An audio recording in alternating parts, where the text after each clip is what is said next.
ensemble de grâce et de bénédiction en tout un chacun de vous pour ce 6e dimanche du temps ordinaire, année liturgique C, sous le thème « En Dieu, tu as le bonheur ».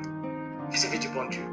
Aujourd'hui, on va nous présenter les béatitudes, chemin du bonheur de grâce, chemin pour aller pour le royaume des cieux, instrument de notre vie pour être véritablement enfant de Dieu sur cette terre, vis-à-vis du bon Dieu. Oui, en Dieu, tu as le bonheur. Les textes liturgiques. Jérémie, le chapitre 17, verset 5 à 8. Deuxième lecture, 1 Corinthiens, le chapitre 15, verset 12, puis 16 à 20. L'évangile de Saint-Luc, le chapitre 6, verset 17, le chapitre 6, verset 17, puis 20 à 26, qui passe par le psaume. En Dieu notre espérance, en Dieu notre joie, pèlerin d'espérance, fils et filles du bon Dieu en cette année jubilaire. Les béatitudes de l'évangile de Luc, moins nombreuses et plus concises que celles de Matthieu, visent des gens écrasés par la vie. Quant aux malédictions propres à Luc, elles prennent le contre-pied des béatitudes en développant les incidences sociales du message. Jésus déclare « Malheureux ceux à qui l'attachement excessif au bien de ce monde, la recherche du plaisir et le goût de la flagornerie font oublier les exigences essentielles du royaume. Malheur à toi. Qui est là toujours dans l'abondance, qui est là toujours tu fais bombance, mais alors qu'il y a des autres qui souffrent. Malheur à toi, nous dit le texte. Voici qui rappelle le thème biblique de la prédilection de Dieu pour les pauvres qui mettent en lui leur confiance. Vis-à-vis du bon Dieu. Notre première lecture d'aujourd'hui est celle du livre de Jérémie. On propose une traduction poétique. L'homme dont le cœur se détourne du Seigneur demeure stérile comme un arbuste dans la steppe, fils et fille du bon Dieu. Jérémie le chapitre 17, verset 5 à 8. Qui de nous n'a jamais découvert qu'au milieu de ses épreuves, le Seigneur était pour lui comme un ruisseau d'eau vive. Le Seigneur est là pour le soutenir et surtout pour te faire sortir des épreuves, de tes épreuves, fils et fille du bon Dieu. L'homme pour la Bible est mis devant ce choix, la mort ou la vie. À tout un chacun de nous de faire les choix dans notre vie, fils et fille du bon Dieu. La malédiction ou la bénédiction. La mort, c'est le salaire de celui qui a misé sur lui, sur des garanties humaines. La vie, c'est le salaire de celui qui a misé sur Dieu dans un abandon total et joyeux, fils et fille du bon Dieu. Sur ces deux routes, les hommes seront aux prises avec les mêmes difficultés, la même sécheresse aride parfois. Qui s'est confié en Dieu éprouvera alors qu'il est le courant de vie qui ne manquera jamais, fils et fille du bon Dieu. Ce sont les choix, nos choix qui déterminent notre avenir, nos choix qui déterminent notre orientation, fils et fille du bon Dieu. Mettre sa confiance dans le Seigneur ne protège pas des intempéries, fils et fille du bon Dieu, des intempéries de la vie, mais permet de les affronter sans perdre espoir. Que je sois béni, Seigneur, de mettre en toi mon assurance.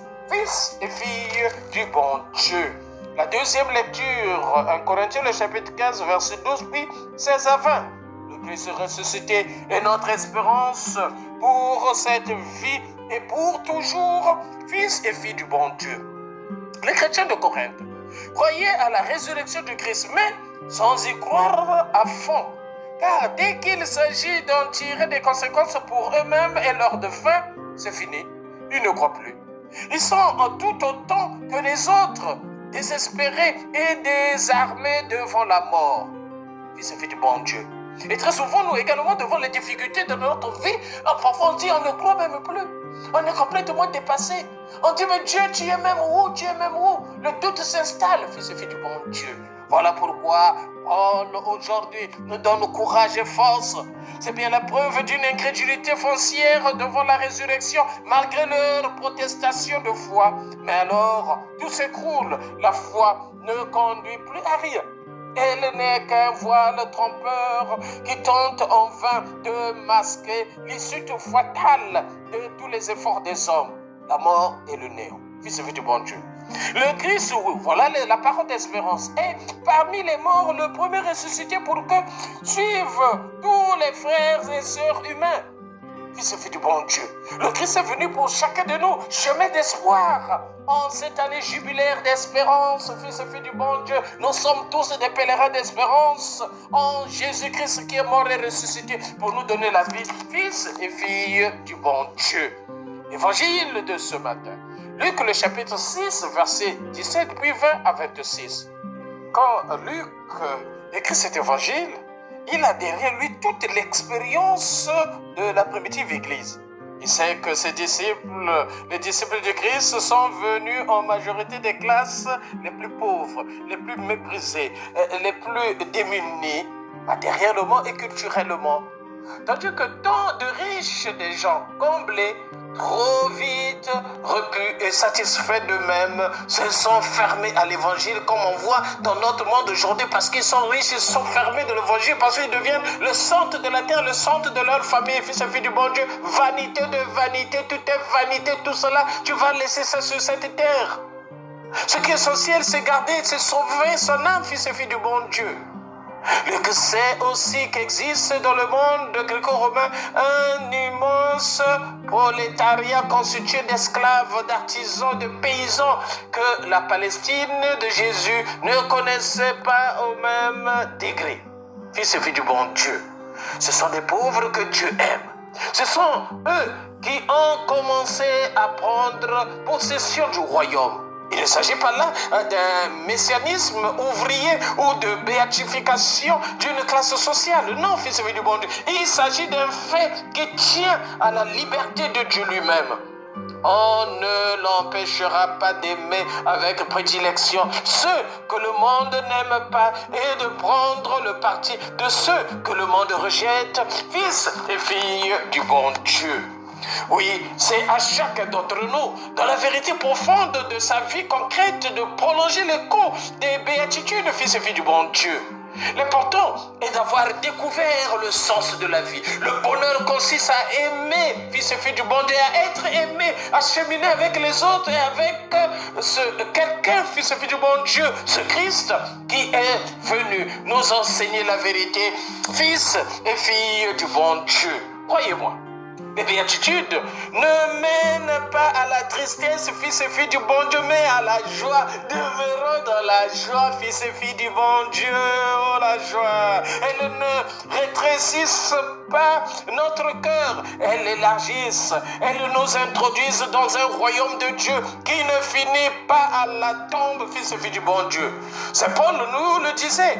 Si nous avons mis notre espoir dans le Christ pour cette vie seulement, nous sommes les plus à plaindre de tous les hommes. 1 Corinthiens 15, 19. Et elles nous permettent de reprendre à notre compte le chant de la Vierge Marie. Notre maman, la Vierge Marie. Mon âme exalte le Seigneur, j'exulte de joie en Dieu mon Sauveur. Il renverse les puissants de leur trône. Il élève les humbles, sont humbles pour que tu sois élevé. Il comble bien les affamés parce que tu es complètement rejeté, mais il te comble. Il renvoie les riches et les mains vides parce qu'ils font le goût de moi, c'est moi pour détruire les autres. Et toi qui as mis ta confiance dans le Seigneur, il te donnera toutes les grâces et toutes les bénédictions dans ta vie. Pèlerin d'espérance, vivant dans cette espérance et reçois toutes les grâces possibles pour l'épanouissement de ta vie, fils et fille du bon Dieu. Aimons-nous, vivons et préparons notre ciel en faisant le bien sur la terre. C'était le Père Paul Thiès-Tounou, depuis la paroisse Saint-Michel de Kembo, c'est Saint-Michel de la Gloire. Là, nous sommes dans l'archidiocèse de Libreville. C'est un Gabon, c'est journée de grâce et de bénédiction, n'oublions pas. Kipé, Yayo et Tokos de bénédiction en tout un chacun de vous. Merci Seigneur.